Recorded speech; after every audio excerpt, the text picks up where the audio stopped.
توی ویدیوی قبل من تخت جمشید رو درست کردم اما خیلی کوچیک بود. رفتم به یوتیوبم سر بزنم که با صحنه پشمریزونی مواجه شدم. 187 تا ساب گرفته بودم، لایکم 753، 42 تا هم کامنت.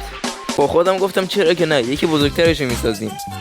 با محاسبات من 1235 تا باید بلاک بذاریم.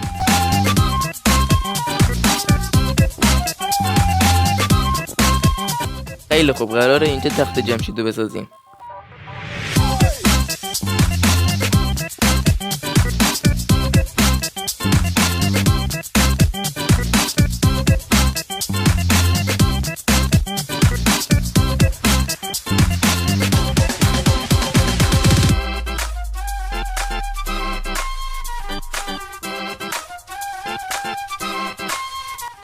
بریم یه ذره رو در ورودی هم کار کنیم.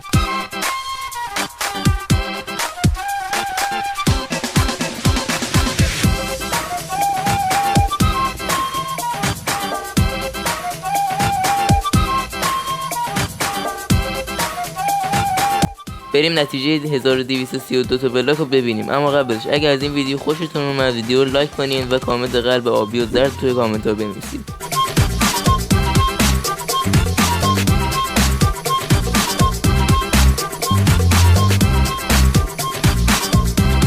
اگه دوست داری پارت‌های بعدی ساخت تخت جمشید رو ببینی حتما منو ساب کن تا گمم نکنی.